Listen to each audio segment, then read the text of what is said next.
Okay అండి. Praise lord.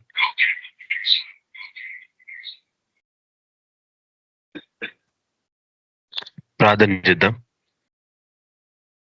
స్తోత్రం ప్రభా, పరిశుద్ర గొప్ప దేవ, మీకు వందనాలు ప్రభా. మీ నామం ఎత్తుకొని ఆన్లైన్ ప్రార్థనలో కూడి ఉన్నాం ప్రభా. రానైన బిడ్డలను త్వరగా మీరు రప్పించండి. దేవ వాక్యం చేత ప్రభా మీరు మాతో మాట్లాడండి ప్రభా. మీ తోడు, మీ యొక్క సహాయం, మీ యొక్క నీడ ప్రభా మాకు కావాలా రాజా. మీరే మాకు దిక్కు యేసు ప్రభా. మీకు వందనాలు తండ్రి. హల్లెలూయా. సర్వోన్నత దేవ, సత్యస్వరూపి, ఆత్మస్వరూపి, మీరు అక్కడ అతి త్వరలో ఉంది ప్రభా. అనేకులను మేము సిద్ధపరచాలా, మేము సిద్ధపడి ఉండాలా ప్రభా. ఈ యుద్ధ రంగంలో ఎన్నో గాయాలు అవుతాయి ప్రభా, కానీ అన్నిటిని మాన్పి మీ యొక్క శక్తి ఇచ్చి ప్రభా, మీ యొక్క బలాన్ని ఇచ్చి ప్రభా మీరు నడిపించే విధానం బట్టి మీకు వందనాలు ప్రభా. ప్రతి ఒక్కరిని బలపరిచి పరిశుద్ధపరిచి దేవా, మీ నామం మహిమార్థమై ప్రభా ప్రతి ఒక్కరు నిలబడేలా ఉన్నా దేవా మీరే ప్రభా ముందుని నడిపించమని యేసుక్రీస్తు నామమున ప్రార్థన చేసినాం తండ్రి. Amen. Praise Lord. Thank you. Thank you brother. Praise Lord. Shantamma sister, praise Lord అమ్మా. Praise Lord brother. మీరు పాట పాడండి సిస్టర్.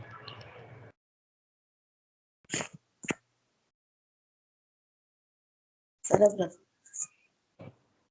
నీతో సమమెవరు, నీలా ప్రేమించేదెవరు, నీలా క్షమించేదెవరు యేసయ్యా.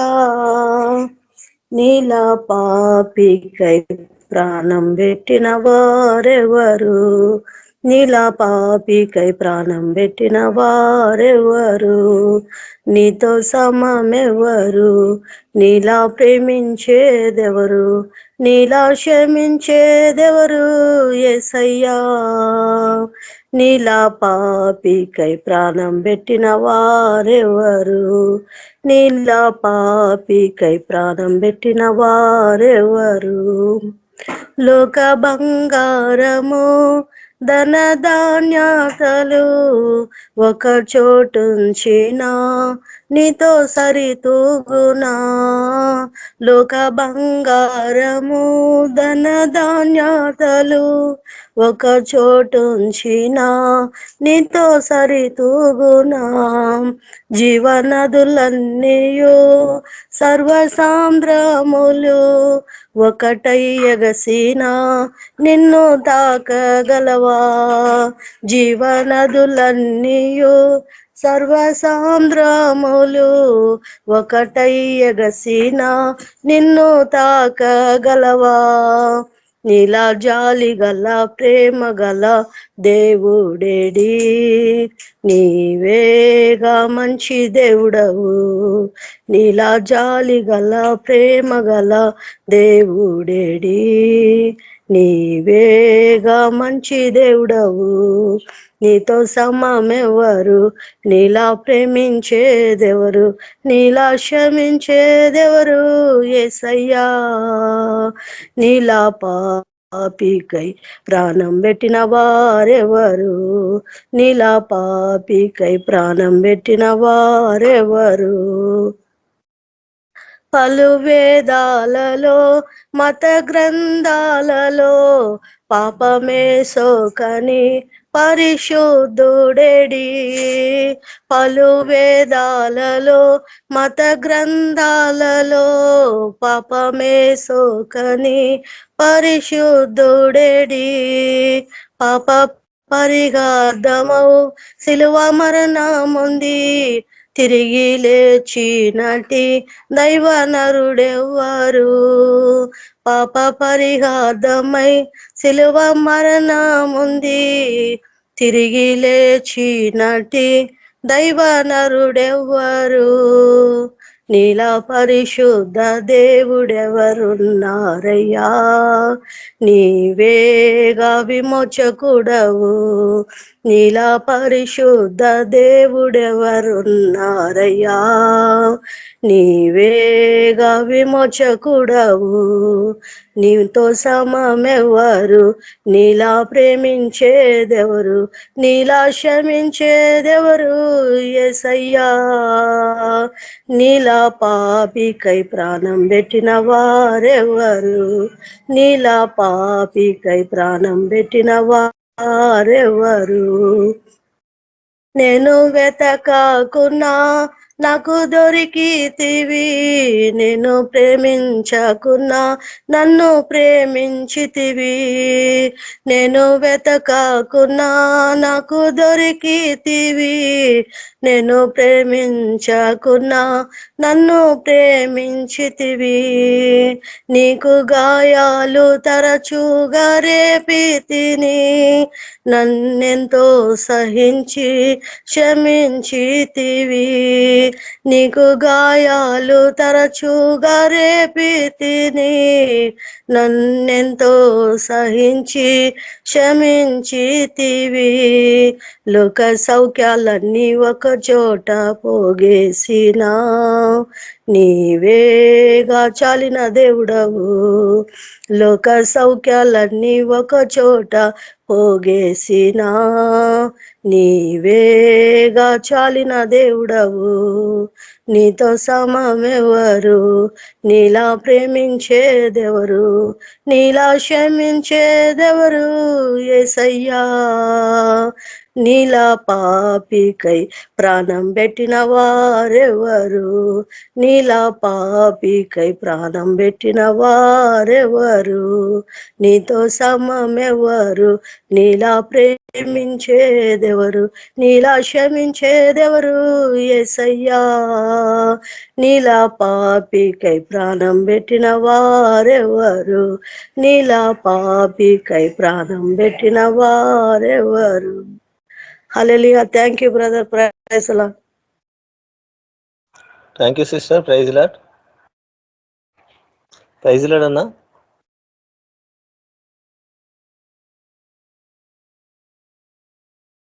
అన్నా ప్రైజ్ లాడ్ అన్నా. Praise Lord. అన్న వాక్యంలోకి నడిపించండి.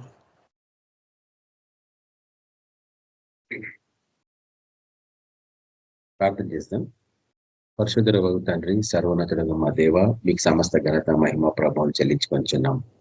ఉదయం నుంచి ఇంత మమ్మల్ని కాచి కాపాడి సురక్షితంగా ఇంటికి చేసినందుకు మీకు ఎంతో వందనాలనైనా. ఈ యొక్క సాయంత్రం సమయ ప్రభావం మీ సన్నిధికి వచ్చినాం. మాతో మాట్లాడండి నైనా, మా జీవితాలను సరిచేయండి ప్రభా. ముఖ్యంగా ప్రభా, మీకు తనిమల్ని మేము అంగీకారంగా ఉన్నామా లేదా చూపించండి తండ్రి.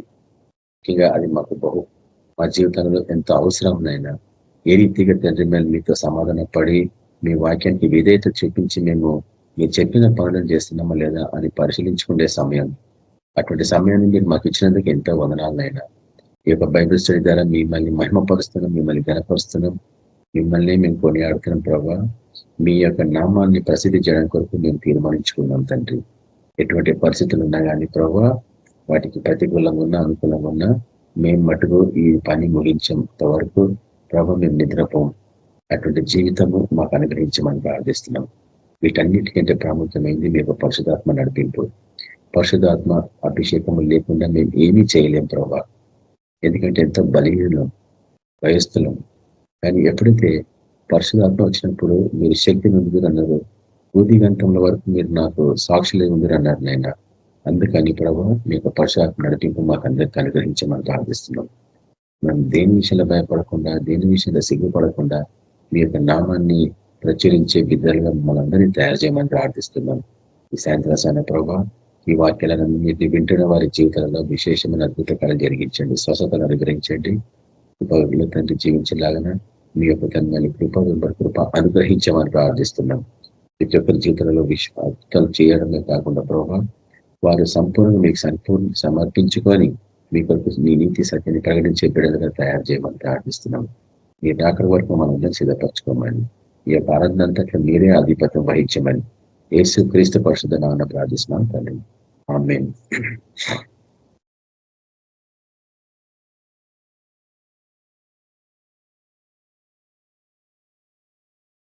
ఈరోజు ఫిబ్రవరి 16వ తారీఖు 2025వ సంవత్సరం బాబిలోనియన్ గ్రిగోరియన్ క్యాలెండర్ ప్రకారంగా. ప్రతిసారి ఎందుకు దీన్ని మనము అనేక రిపీటెడ్ గా లేక తరచుగా దాని గురించి మనం చెప్తున్నామంటే మనము ఖచ్చితంగా బబులోను కాలంలో ఉన్నాము అన్న విషయాన్ని జ్ఞాపకం చేస్తుంది. మరి విశేషంగా మనము ధ్యానిస్తున్న అధ్యాయం పుస్తకం ప్రకటన గ్రంథము బబులోనికి సంబంధించిన విషయాలను అనేకమైన వాటిని కనీసం 4 అధ్యాయాలలో చూపించినట్టు మనం చూస్తున్నాం గతంలో. కాబట్టి మహా బబులోనికి సాదృశ్యంగా ఉంది మతపరమైన క్రైస్తవ జీవితం. అది ఎంత భయంకరంగా తయారైంది అనేది మనం చూస్తున్నాం. తన భర్తను విడిచి ఈ లోకాన్ని తట్టు తిరిగి విగ్రహాల తట్టు తిరిగినట్లు మనం చూస్తున్నాం. అందుకు అది అయోమయ స్థితిలో ఉంది. దానికి దుస్థితి భయంకరమైన దుస్థితి. వీటన్నిటికి సంబంధించిన విషయాలను మనం గతంలో గమనిస్తా ఉన్నాము. మనము పోయిన వారం వరకు ప్రకటన గ్రంథము 19వ అధ్యాయాన్ని ముగించుకున్నాము. ఈ రోజు 20వ అధ్యాయాన్ని మనం ఆరంభించబోతున్నాం. వీటన్నిటిని అర్థం చేసుకోవాలంటే సాధారణంగా ప్రకటన గ్రంథాన్ని మనం ఎట్లా అర్థం చేసుకుంటామంటే ఇవి చిహ్న పరంగానే చెప్పబడ్డాయి. స్టెప్ బై స్టెప్ గా కొన్నిసార్లు కనిపించేవాడి, కానీ సాధ్యమైన కాడికి వాటిని స్టెప్ బై స్టెప్ విధానంగానే అంటే ఒకదాని వెంబడి ఒకటి అమర్చబడినట్లు మనం చూస్తూ ఉంటాం కొన్నిసార్లు. ఈరోజు నేను క్లుప్తంగా ప్రకటన గ్రంథము 1వ అధ్యాయం నుంచి 22వ అధ్యాయం వరకు క్లుప్తంగా ప్రతి అధ్యాయం దేనికి సంబంధించిన లిస్టింగ్ చేస్తూ ఉంటాను. దాని తర్వాత మనం తిరిగి 20వ అధ్యాయానికి వచ్చేస్తాం. ఎందుకంటే 20వ అధ్యాయంలో ఆయన పరిపాలన, మన ప్రభు యొక్క పరిపాలనకు సంబంధించిన బోధ, దాన్ని మిలేనియం లేక 1000 ఏళ్ల పరిపాలన అంటాం. దీనికి సంబంధించిన చాలా బోధలు ఉన్నాయి ప్రపంచం అంతటా. ఎన్నెన్నో కామెంటరీస్ అయినా దాని నుంచి రాసిండ్రు. కొంతకాలం కిందట వారికి ఎంతవరకు బయలుపరచబడిందో అంతవరకే రాయగలిగినారు. మన కాలానికి ఎంతవరకు బయలుపరచబడిందో మనం దాన్ని చూడడానికి ప్రయత్నిస్తున్నాం. కానీ ఆ పరిస్థితిలో వీటన్నిటిని సంపూర్ణంగా అర్థం చేసుకున్నదే మన తపన, నాకు మరి ముఖ్యంగా. ఎందుకంటే మనము చివరి తరము అని అనేక పర్యాలు మనం జ్ఞాపకం చేయబడుతున్నాం. లాస్ట్ జనరేషన్ అన్నమాట బైబుల్ వాక్యం ప్రకారంగా. మీరు లాస్ట్ జనరేషన్ అంటే ఇంకా దీని తర్వాత జనరేషన్ లేదు అన్నట్టు, దీని తర్వాత తరము లేదన్నట్టు. కాబట్టి వీటిని బహు జాగ్రత్తగా పరిశీలించి నేర్చుకోవాలా. కానీ వీటి జోలికి పోనీయకుండా దుష్టుడు అనేక పర్యాలు మనల్ని పరిపరి విధాలుగా మనల్ని నడిపిస్తూ ఉంటాడు మన మనసులని. అందుకని మనం మన ప్రభు మీద కేంద్రీకరించుకొని ముందుకు వెళ్తా ఉండాలా, వీటిని అడుగుతా ఉండాలా. ఈ లోకస్తుల సాధన మనం చూస్తూ ఉంటాం కదా. ఈ లోకంలోని చదువులు బాగా చదివి ఉన్నత పదవులు సంపాదించుకొని ఆడంబరంగా జీవించుకుని ఆశపడుతూ ఉంటారు. తప్పులేనే లేదు. కానీ ఈ లోకంలో పంపించింది దేవుడు, ఎందుకంటే ఈ లోకంలో మనం వెలుగులాగా ఉండాలా కాబట్టి. కానీ ఎక్కడ వెలుగులాగా ఉండాలా? సంతలోకం బొమ్మడా లేదా? రాజ్య మార్గంలో బొమ్మడా లేదా? పోయి అనేకులని పెళ్లి విందుకు ఆహ్వానించబడా లేదా? కాబట్టి యేసు ప్రభు 2వ రాకడ, ఆయననే పెళ్లి కుమారుడు అని అనేకులకు పరిచయం చేయాలా అన్న ఆసక్తి ప్రతి ఒక్కరికి ఉండాలా. నీకు ఏ ఉద్యోగం ఇస్తే ఆ ఉద్యోగంలో ఆయన కొరకు నువ్వు సాక్షిగా ఉండగలవా? ధైర్యంగా బాహాటంగా చెప్పగలవా? ఒక విధానాలు ఉంటాయి దానికి. కొంత ఖర్చుతో కూడింది అన్నట్టు. అంటే కొన్ని పోగొట్టుకోవాల్సి వస్తూ ఉంటుంది, కొందరికి దూరం అవ్వాల్సి వస్తూ ఉంటుంది. కానీ టెంపరీ ఇవన్నీ. శాశ్వతంగా మనం అందరినీ పొందుకోవాలంటే అంటే ఈ లోకంలో పోగొట్టుకున్న, ఇహమందు పోగొట్టుకున్న పరమందు 100 రెట్లు పొందుకుంటామనుంది వాక్యం. కాబట్టి ఈ లోకంలో ఆధిక్యతలను మనం పోగొట్టుకున్న పరలోకంలో వాటన్నిటినీ అధికంగా పొందుకుంటాం. కాబట్టి మనం సిగ్గుపడకుండా ధైర్యంగా వీటన్నిటిని అనేకులకు ప్రకటించాలా, అనేకులకు చూపించాలా. తర్వాత నువ్వు సంపూర్ణంగా ఎదుగుతున్నావా లేదా? ఉదాహరణకి మనము స్కూల్ పిల్లల గురించి మాట్లాడేటప్పుడు వాడు ప్రతి సంవత్సరం ఒక క్లాస్లో ఎట్లా అభివృద్ధి పొందుతున్నాడు, ప్రోగ్రెస్ అంటాం కదా, ప్రోగ్రెస్ కార్డ్ అంటాం. అది ప్రతి నెల టీచర్ ఆ కార్డు ఇస్తే ఆ కార్డు తీసుకొచ్చి ఇంట్లో చూపించాలా తల్లిదండ్రులకి. తల్లిదండ్రులను చూసి బాబు కానీ పాప కానీ వాళ్ళ పరిగెత్తులు ఏంటి, వాళ్ళు ఎక్కడ చదువులు సరిగ్గా ఉన్నారా లేదా అని పరిశీలించాలి. దాని తర్వాత వారిని ఎట్లా తరగతి చేపియాలా, అట్లా ప్లాన్స్ కొరకు అన్నట్టు. అయితే ఆ రిపోర్ట్ చూసినప్పుడు పిల్లల చదువులు ఎట్లున్నాయి, వాడు అభివృద్ధి పొందుతున్నా లేదా అని చూపించేది రిపోర్ట్ అంటాం కదా. అట్లనే ఆత్మీయ స్థితిలో కూడా అంతే. మనమందరము మనల్ని మనం పరిశీలించుకోవాలంటే నీకు ఒక విధానం అవసరం. ఆత్మీయ స్థితిలో నువ్వు ఎక్కడున్నావో అనేది నువ్వు వెతుక్కోవాలా. అంచనంచలుగా ఎదగమన్నాడు ప్రభు. మళ్ళీ ఏ ఏ అంటే ఏ స్టెప్ లో ఉన్నావు నువ్వు, ఏ దశలో ఉన్నావు, ఏ లెవెల్లో ఉన్నావో అవి పరిశీలించుకోకపోతే ఎక్కడున్న గొంగలి అక్కడ వేసినట్టు ఉంటుంది జీవితం. మొదటి స్టెప్ మీద ఉంటే లైఫ్ అంతా మొదటి స్టెప్ లోనే ఉండిపోతారు చాలా మంది. నేను చూపించిన గతంలో ఏంది అది అంటే, మందిర ఆవరణము బయట అనేక మంది నిలబడి ఉంటారు. కొంతమంది లోపలికి ఆహ్వానింపబడుతున్నారు. అక్కడ వారి జీవితాలు సమర్పించుకుంటున్నారు. అక్కడ వారు బలి పశువులాగా మొదలు చేయబడ్డ జీవితము అనుభవం గుండా వెళ్తున్నారు. శుద్ధీకరణ, బలి అర్పణ, దాని తర్వాత నాజీలు చేపట్ట జీవితము, పరిశుద్ధ స్థలం అడుగుపెట్టిన జీవితము, దాని తర్వాత అంటే సముఖపు రొట్టెలు అంటే ఆయన శరీరము రక్తంలో పాల్గొనడము, దీపస్తంభముగా నిలబడము, ఆయన కొరకు ప్రతిరోజు ధూపము వేయడము అంటే ఆయనని స్థుతించాలి ప్రతిరోజు ఉదయం లేచిననే. దాని తర్వాత మన జీవితాంతము ఆయన మహిమలోనికి ప్రవేశించాలా అంటే అతి పరిశుద్ధ స్థానంలో కడుగుపెట్టాలి. ఇవన్నీ ఆత్మీయ స్థితులు అన్నట్టు. అయితే ఎవరు నిన్ను ప్రశ్నించారు? దేవుడు కూడా నిన్ను ప్రశ్నించాడు ఈరోజు. కానీ ఆయన సన్నిధికి వచ్చినాక ప్రశ్నిస్తాడు, ఖచ్చితంగా ప్రశ్నిస్తాడు. కానీ క్రీస్తు యేసునందు నువ్వు చివరి వరకు ఉన్నప్పుడు నీకు ఏ శిక్ష విధి లేదు. నీకేం ప్రశ్న వేసిండో వేయనవసరం లేదు నీకు. ఎందుకంటే నువ్వు వీటన్నిటి ఒక జాగ్రత్తగా పరిశీలించి వాటి ప్రకారంగా జీవించినవు. కాబట్టి ప్రకటన గ్రంథము బహు ప్రాముఖ్యమైన పుస్తకము. ఎందుకు అంటే అన్నిటికంటే ఈ పుస్తకంలో ధన్యత ఎక్కువ ఉన్నది. దీన్ని చదివి ధ్యానించేవారు ధన్యులు అనుంది వాక్యం. ఎందుకు? అందులోనే భవిష్యత్తులో ఏం జరగబోతున్నాయో అన్నీ భద్రపరచబడ్డాయి. ఎవరి దగ్గర కొనవసరం లేదు, ఈ లోకస్తుల దగ్గర కొనవసరం లేదు. ఆ రోడ్డు మీద రామచిలుకని పెట్టుకుని కూర్చుంటే మన దగ్గర కొనవసరం లేదు. నీ చేయి జాపి తెలుసుకోవాల్సిన అవసరం లేదు. నీ వార ఫలాలు, రాశి ఫలాలు వీటన్నిటి చూసి తెలుసుకునే అవసరమే లేదు. ఎందుకు అంటారా? అవన్నీ అబద్ధాలు. ఒకటి కూడా సత్యం ఉండదు. నేను ఎన్నిసార్లు రుజుపరిచిన వాటి వార ఫలాలు చూసి దాని ప్రకారంగా ఆ రోజు చూడు, ఇది డిస్ప్రూవ్, ఇది నెరవేరలే చూడు, వారానికి ఏం జరుగుతుందో అట్లా రాసి పెడతారు. జగన్కల్లా ప్రతి ఆదివారం వేస్తారు, ఈ వారం నీ భవిష్యత్తు ఎట్లుంటుంది చూసుకోవాలి, నువ్వు ఈ కలర్ చెట్లు బట్టలు వేసుకోవాలా, ఇట్లాంటివన్నీ సలహాలు ఇస్తుంటారు.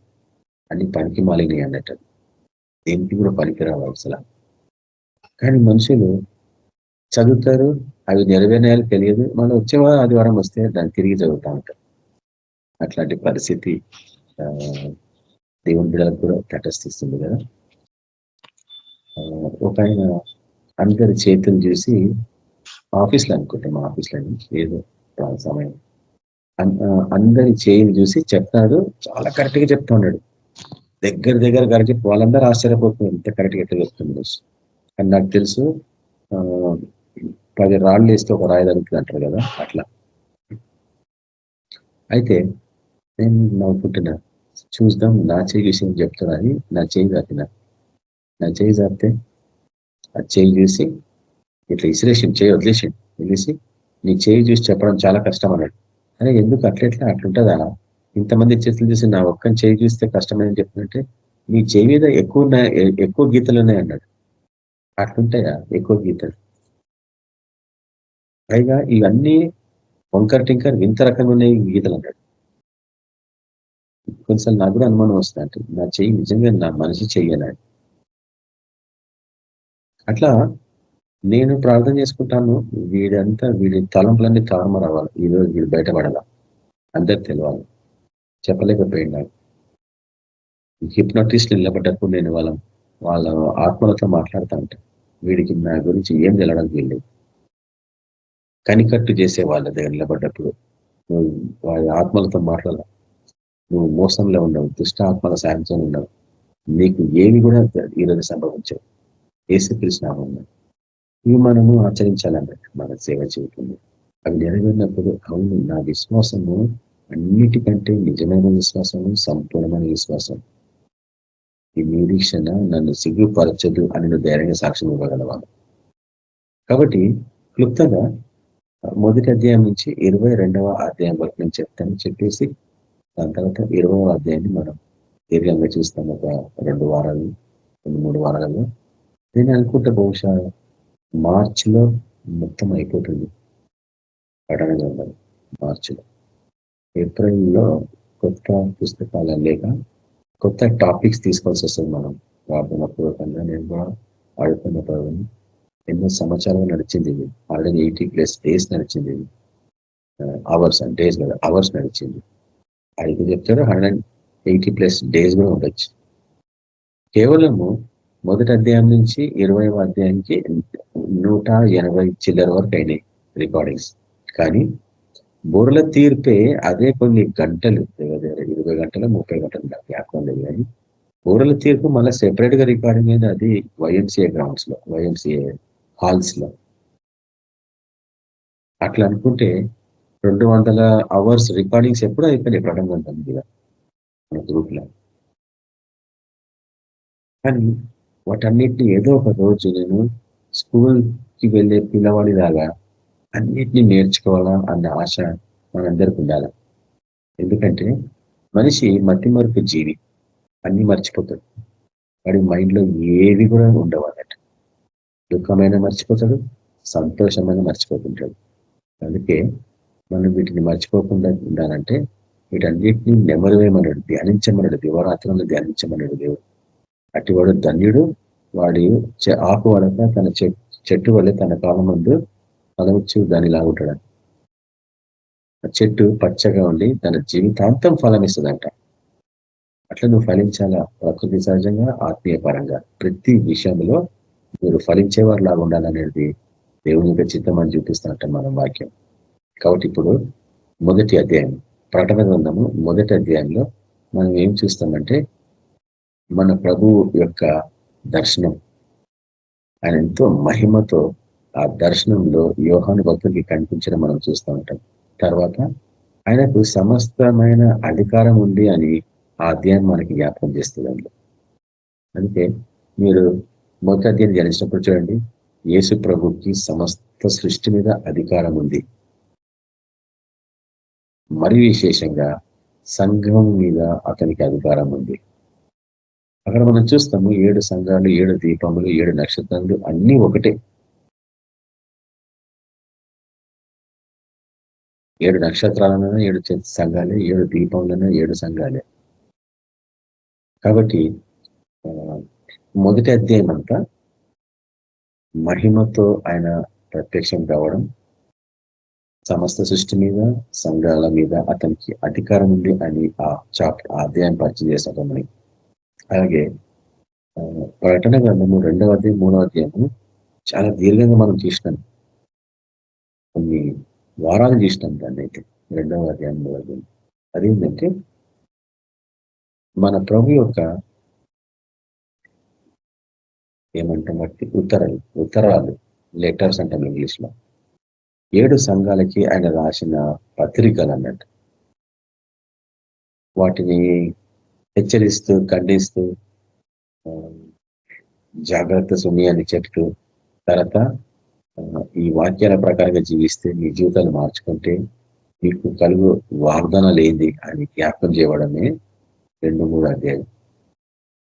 ముఖ్యంగా మొదటి అధ్యాయంలో మన ప్రభు దర్శనంలో ఆయన కనిపించినప్పుడు ఆయన ఏ రీతిగా తన మెడలో బంగారు హారం వేసుకున్నాడని నేను చూపించిన. తర్వాత ఆయన నడుముకు బంగారు దట్టి ధరించినట్టుగా మనం చూపించిన. అంటే మన ప్రభు ఒక్కొక్క దశలో ఒక్కొక్క స్టైల్గా కనిపిస్తుంటాడు మనం. నేను చూపించిన గతంలో ఆయన దానియేలు గ్రంథంకి వచ్చేటప్పటికీ రక్తవర్ణపు రాయిలాగా ఉంటాడు ఆయన. ఊహించుకోండి మీరు, ఒక పాలరాతిని చెక్కితే శిల్పం ఎట్లుంటుంది, కదులుతున్న శిల్పం. అట్లా ఎర్ర ట్రాన్స్పరెంట్ రాయి అంటాం దాన్ని. అంటే ఒక అద్దం లాగుంటే రాయి, అది ఎర్రని రాయి, దగదగా మెరుస్తున్న రాయి లాగా అనిపిస్తుంది ఆయన శరీరం. ఆశ్చర్యం కదా. అంటే పరలోకంలో జీవులు ఎట్లా ఉంటారనేది ఇవన్నీ సూచనలు అన్నట్టు. భూమి మీద మాంసము శరీరం ఉన్న వాళ్ళు ఉంటారు. అన్ని జీవులను చూస్తాం మనం. మాంసంతో కూడిన జీవులే కదా భూమి మీద కనిపించేది. కానీ పరలోకంలోని రకరకాల రాజ్యాలు ఉంటాయి. నేను చూపిస్తుంది ఆత్మీయ సామ్రాజ్యాలు. అవి ఒకటి కాదు, రెండు కాదు. ఆకాశంలో, మహాకాశంలో, దానియందు ఆకాశంలో, అవి ఎన్నినే చూసుకోండి. కానీ ఒక్కొక్క ఆకాశంలో కొన్ని దేశాలు ఉంటాయి. ఇప్పుడు మన భూమి మీద 197 దేశాలు ఎట్లున్నాయో అట్లనే పరలోకాలలో కూడా రకరకాల ప్రాంతాలు ఉంటాయి అన్నట్టు. వాటి గురించి ఎవరు చెప్పడం మనం వినము. కానీ ఎగులు రాష్ట్ర పత్రికల పౌలు జ్ఞాపకం చేస్తాడు, దేవుడు అనేకమైన ప్రపంచంలను నిర్మించాను అని. అనేక లోకాలు అంటే ఇంకా బాగుంటాయి కదా. అనేక లోకాలని దేవుడు నిర్మించిండంట. నిర్మించి మనిషికి వాటన్నిటి మీద అధికారం ఇచ్చిండు. ఇది ఆశ్చర్యం. అంటే నేను భూమిని సృష్టించిన గాని సమస్త లోకాల మీద నీకు అధికారం ఇచ్చిండంట.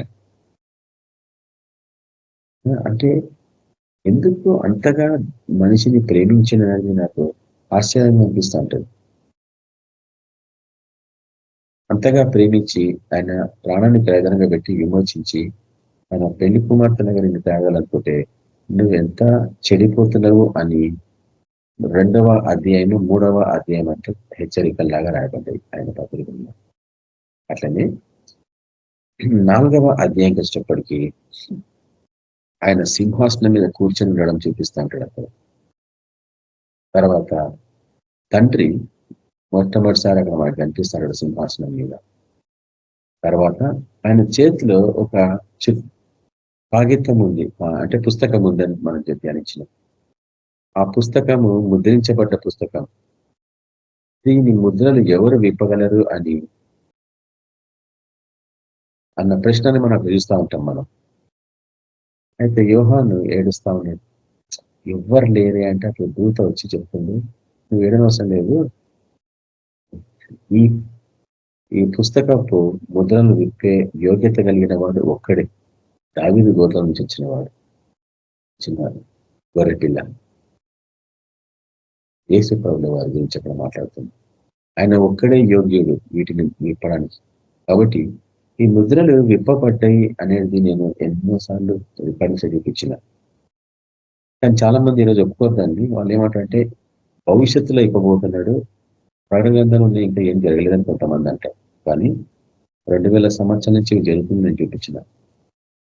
ప్రకటన గ్రంథము 1వ అధ్యాయం మొదలుకొని ఈరోజు వరకు అంటే దాన్ని చూసిన వాడు ఎవడు? యోహాను భక్తుడు కదా. కాబట్టి సరే ఎప్పుడైనా తప్పు చేసినట్టు బాప్తిజం ఇచ్చి యోహాను చెప్పింటాను. కానీ యోహాను భక్తుడు వీటన్నిటిని చూస్తున్నాడు ఆయన కాలంలో. కానీ ఆయనకు తెలియదు ఇవన్నీ ఎట్లుంటాయి, వీటి ఎట్లా అర్థం చేసుకో తెలియదు ఆయనకి. ఆశ్చర్యం ఏంటంటే ఇంకా ఆయన పద్మాసు దీపంలో ఉన్నప్పుడు కళ్ళు పోగొట్టుకున్న గుడ్డివాడు. ఆ గుడ్డివాడికి ఇంతగా ఆశ్చర్యకరమైన విషయాలని దేవుడు ఎట్లా బయలుపరిచిండు, ఎట్లా చూపించిండు, ఎట్లా చూస్తుందంటే ఆత్మలో చూస్తున్నాడు. ఇలా ఆత్మీయ నేత్రంలో విప్పబడ్డప్పుడు నీకు సమస్తము తేట కనిపిస్తూ ఉంటుంది. ఒక్కసారి నువ్వు వీధులకు పోతే ఎవరు మనిషి, ఎవరు ఎటువంటి వారు, ఏవి దురాత్మలు, ఎవరు దేవదూతలు, నీకు అట్లా ఆశ్చర్యం కనిపిస్తుంది. ఫారిన్ కంట్రీలో ఉన్నట్టుంటుంది. ఇప్పటికైతే నీకు మనుషులు పశువులే కనిపిస్తున్నాయి. కానీ ఒక్కసారి నీ ఆత్మీయ నేత్రాలు తెలుసుకుంటే గెహాజీకి చూపించిన లేదా ఎలీషా జస్ట్ కళ్ళు ఇట్లా అనగానే దేవదూతలందరూ ఖడ్గాలు పట్టుకొని నిలబడలేదు యుద్ధానికి. అంటే ఎలీషా వాటన్నిటిని చూస్తున్నాడు ఎప్పటి నుంచో, ఎన్నో సంవత్సరాల నుంచి. తన గురువు వెళ్ళిపోయినాక ఎలీషా వాటిని సాధన చేసిండు. ఎట్లా చూడాలా, ఆత్మీయ నేత్రాన్ని ఎట్లా విప్పుకోవాలా, ప్రార్థన చేయాలి. మనం కూడా ప్రభువా నా ఆత్మీయ నేత్రాన్ని విప్పండి, వీటన్నిటిని చూసి నేను నేర్చుకోవాలా ప్రభువా అన్న ప్రార్థన చేసినప్పుడు నీ ఆసక్తిని తగినట్లు దేవుడు వాడన్నిటిని నీకు బయలుపరచట్లేదు. నువ్వు కళ్ళు మూసుకుంటే దర్శనం చూడగలవు, కళ్ళు తెలిస్తే అవన్నీ నీకు అప్పటికే బయలుపరచబడ్డట్టు. కాబట్టి 5వ అధ్యాయానికి వచ్చేటప్పటికీ గొర్రెపిల్ల, మన ప్రభు గొర్రెపిల్ల అయ్యుండి అతను ఒక్కడే యోగ్యుడు. అతను ఆ యొక్క పుస్తకాన్ని తీసుకొని వాటిని ముద్రలు విప్పడం మనం చూస్తూ ఉంటాం. తర్వాత 6వ అధ్యాయం నుంచి బహు ప్రాముఖ్యమైన పుస్తకములు మనం చూస్తూ ఉంటాం బైబిల్లో, ప్రకటన గ్రంథంలో. ఏంటంటే 6వ అధ్యాయంలో అతను ఆ పుస్తకం తీసుకున్నాక వాటికి 6 ముద్రలు విప్పినట్లు మనం చూస్తూ ఉంటాం. అక్కడ 6 ముద్రల గురించి చెప్పబడ్డది. తర్వాత ప్రతి ముద్ర విప్పినప్పుడు ఏం జరుగుతుంది అనేదే అందులో చెప్పబడ్డ తీర్పులు, రాయబడ్డ తీర్పులు అన్నట్టు. కాబట్టి 6వ అధ్యాయాన్ని మీరు ఒకసారి చదవండి. మొదటి ముద్ర విప్పినప్పుడు ఏం జరుగుతుంది, 2వ ముద్ర విప్పినప్పుడు ఏం జరుగుతుంది, 4, 5, 6 ఈ 6 ముద్రలు విప్పినప్పుడు ఏం జరుగుతుంది, దాని తర్వాత 7వ ముద్ర. అన్నీ మనకు అట్లా కనిపిస్తూ ఉంటాయి అన్నట్టు. ఈ 6 ముద్రలు ఒకదాని వెంబడి ఒకటి విప్పినప్పుడు ఎటువంటి తీర్పులు దేవుడు భూమి మీద ప్రకటిస్తాడు, వాటిని అమలు పరుస్తాడు అనేది హెచ్చరికలాగా చెప్పబడింది. సీల్ చేసినప్పుడు చదువుతాం, పుస్తకం ఓపెన్ చేసి చదువుతాం కదా, అట్లనే 7వ అధ్యాయము బహు ప్రాముఖ్యమైంది. ఎందుకంటే 7వ అధ్యాయంలో 1,44,000 మందికి సంబంధించిన బోధ మొట్టమొదటిసారి ఆరంభమైంది. ఆశ్చర్యం ఏంటంటే వీళ్ళందరినీ దేవుడు ముద్రించుకుంటుండు. చిన్న గుంపే కదా, 1,44,000 మంది ప్రపంచాత్మకంగా. కానీ అది నిజంగా ప్రకృతి పరమైన నంబర్ కాదు. 1,44,000 మంది ఆత్మీయమైన గుంపు. కాబట్టి 7వ అధ్యాయంలో 2 గుంపులు మనకు కనిపిస్తుంటాయి. మొదటిది 1,44,000 మంది, రెండవది గొప్ప జన సమూహం. ఎక్కడ కనిపిస్తారంటే పరలోకంలో. చాలా మందికి తెలియంది ఏంటంటే పరలోకం ఎక్కడో పైన గాలిలో ఉందనుకుంటారు, కానీ పరలోకము మీ మధ్యలో ఉందంటాడు మన ప్రభు. అదే రీతిగా పరలోకము మీ హృదయంలో ఉందంటాడు. ఆశ్చర్యం కదా. కాబట్టి ఇవన్నీ ఎక్కడ జరుగుతున్నాయి అంటే ప్రతిసారి చాలా మంది లోకంలో జరుగుతున్నాయి అంటారు, కానీ ఏమైనా బయట జరగాలంటే ముందు హృదయంలో జరగాల. ఇవన్నీ నీ హృదయం నుంచి బయటకు వస్తున్నాయి. కాబట్టి 7వ అధ్యాయంలో 1,44,000 మందికి సంబంధించిన బోధ మరియు గొప్ప జన సమూహము పరలోకంలోకి రావడం అనే బోధలను మనం చూస్తూ ఉంటాం. తర్వాత ఈ 1,44,000 మంది ఎవరు అంటే ఇశ్రాయేలు యొక్క 12 గోత్రికుల సంతానం అని చెప్తారు. అక్కడ అట్లనే ఉంటుంది వాక్యం. కానీ నేను చూపించిన ఆ రికార్డింగ్స్ లో ఇది ప్రకృతి సహజమై ఇస్రాయల్ దేశంలో పుట్టిన 12 గోత్రికులు కారు అని రుజుపరచు నేను. అది బహు విశేషమైన రికార్డింగ్. ఎందుకంటే ప్రతి గోత్రానికి సంబంధించిన ఆత్మీయ సత్యం ఏందని చూపించిన అక్కడ. ఆశ్చర్యం ఏంటంటే అక్కడ ఎఫ్రాయిం గోత్రం కనిపించదు, తర్వాత దాను గోత్రం కనిపించదు. వాటికి సంబంధించిన బోధలు నేను చూపించిన ఎందుకు కనిపించవు అనేది ఆ రికార్డింగ్స్ లో. దాని గోత్రం ఎందుకు భయం ఏంటంటే దాను అంటే మార్గంలో సర్పం వంటి వాడు అని దానికి అర్థం. దాని అంటే దానికి సంబంధించిన విషయాలని మనము ఆ రికార్డింగ్స్ లో చూస్తూ ఉంటాం బహు దీర్ఘంగా. తర్వాత ఎఫ్రాయిం ఎందుకు పోగొట్టుకున్నాడు అవకాశం, కానీ మనిషికి అవకాశం వచ్చినట్లు మనం చూస్తాం. అక్కడ ఉంటాడు మనిషి పేరు, కానీ ఎఫ్రాయిం ఉంటాడు. ఆశ్చర్యం కదా. అట్లా ఈ 12 గోత్రికులు ఆత్మీయ గోత్రికులు అని రుజుపరిచిన ఆ రికార్డింగ్స్ లో.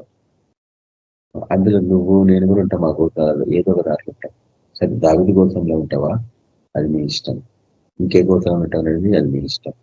ఎట్లా తెలుస్తుంది నువ్వు ఏ గోత్రం ఉన్నావు అంటే, నీ ఆత్మీయ పరిచర్యలో, నీ సేవ పరిచర్యలో నువ్వు ఆ గోత్రికులకు తగినట్లు ఎట్లున్నావో అక్కడ నీకు తెలుస్తున్నట్టు. నువ్వు లేవి గోత్రికుడవా లేక యూదా గోత్రికుడవా. ఆ గోత్రికులకు సంబంధించిన విషయాలు అర్థమైతేనే కానీ ఆత్మీయ స్థితిలో నువ్వు ఏ గోత్రానికి సంబంధించిన వాడవో అది నువ్వు ఎప్పటికీ గ్రహించలేవు అన్నట్టు.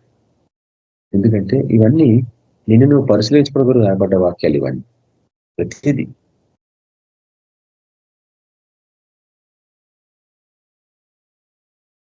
కాబట్టి 6వ అధ్యాయంలో 6 ముద్రలకు సంబంధించింది దేవుని తీర్పు ఎట్లా ఉండబోతుందని హెచ్చరికలాగా చెప్పబడి ఉంది.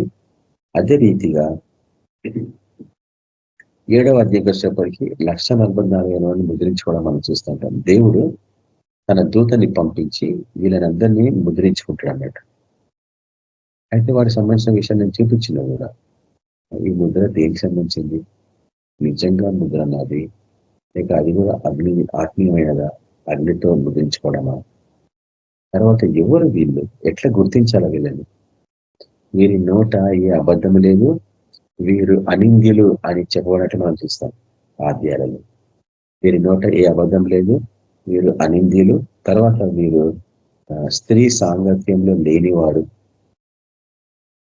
కానీ ఇంగ్లీష్ బైబుల్ చదివే వాళ్ళకే తెలుస్తుంది అట్లా లేదు. అది వాళ్ళు వారు మగవారై ఉండి కన్యకలు అని ఉంది ఇంగ్లీష్ బైబుల్లో. జూయిష్ మేల్ వర్జిన్స్ అని ఉంది. జూయిష్ మేల్ వర్జిన్స్ అంటే యూదా గోత్రంలో పురుష కన్యకలు లాగా అంటే చెప్తేటది. పురుష కన్యకలు అంటే పారాడాక్స్ అంటారు దాన్ని ఇంగ్లీష్ పదాలలో. పురుష కన్యకలు అంటే వీళ్ళు మగవాళ్ళే కానీ కన్యకలు. అట్లా ఎట్లుంటుంది చెప్పండి. ఆత్మీయంగా రాయబడిందంటే ఆడ స్త్రీ పురుషుల భేదం లేదన్న విషయం సంఘం కన్యకతో పోల్చింది కదా. కాబట్టి నిజమైన సంఘం ఎవరంటే 1,44,000 మంది తప్ప నిజమైన సంఘంలో ఎవరు కనిపించరు. సర్పంలో తేలు కనిపించవు. గొప్ప జన సమూహం కూడా అందులో ఉండలేదు. బయట ఉంటుంది, ఎప్పుడు చర్చ్ బయట ఉంటుంది. కానీ 1,44,000 తప్ప ఎవ్వరు కూడా అతి పరిశుద్ధ స్థలంలో అడుగు పెట్టరు అన్నట్టు. ఎందుకు అంటే అతి పరిశుద్ధ స్థలంలో దేవుడితో కలుసుకోవాలా. నీ నుదుట ఏ నింద ఉన్నా నువ్వు అన్ని కలుసుకోలేవు.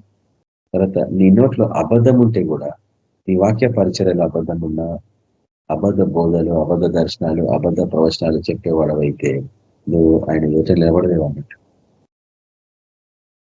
కాబట్టి పురుష కన్యకలు వీరు స్త్రీ సాంగత్యంలో లేనివారు అని చెప్పబడింది. అంటే మనకు తెలుసు స్త్రీ అంటే లోకపరమైన జీవితము, మతపరమైన జీవితము, ఆచారబద్ధమైన జీవితము. అటువంటి సాంగత్యంలో లేకుండా బయటికి వచ్చిన వాళ్ళన్నట్టు వీళ్ళందరూ. తర్వాత అదే అధ్యాయంలో మనం చూస్తాం 7వ అధ్యాయంలో గొర్రెపిల్ల ఎక్కడికి వెళ్తే వీరు అక్కడికి వెళ్ళేది అని ఉంది. తర్వాత వీళ్ళు ఎక్కడ ఉన్నారంటే గొర్రెల పిల్లలతో పాటు సియోను పర్వతం మీద వీళ్ళు ఉన్నారని ఉంది అక్కడ వాక్యం. కాబట్టి నేను అనేక ఒక రికార్డ్స్ చూపించిన, నా పరిశుద్ధ పర్వతము ఎక్కదగిన వాడు ఎవడు. ఏందా పరిశుద్ధ పర్వతం అంటే సియోను పర్వతం. సియోను పర్వతము మీదికి ఎక్కదగిన వాడు ఎవరు. Who shall ascend to the holy hill of the lord అని ఒకటి ఉంటుంది వాక్యం.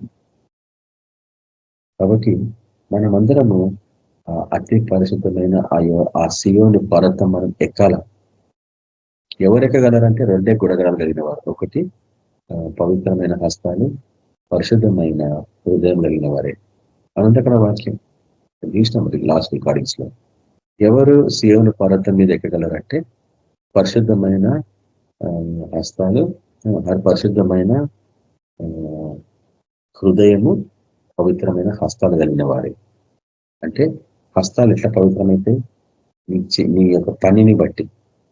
హస్తం అంటే పని చేయడానికి ఇచ్చిండే హస్తాలు. కాబట్టి నువ్వు ఎటువంటి పని చేసినావు అనే కొడుకు అన్నట్టు. తర్వాత నీ హృదయం పవిత్రమైన ఉండాలి. అంటే అందులో ఏం జీవించగలిగి. మూడవదిగా వీరు అనింద్యులు. ఎటువంటి నిందలు మొక్కినా అది నిలబడాలి. అన్న వాయిస్ బ్రేక్ వస్తుంది. అసలు మీరు క్రిస్టియన్కి అవకాశమే ఇవ్వాలన్నట్టు. ఒక్క నిమిషం బ్రదర్.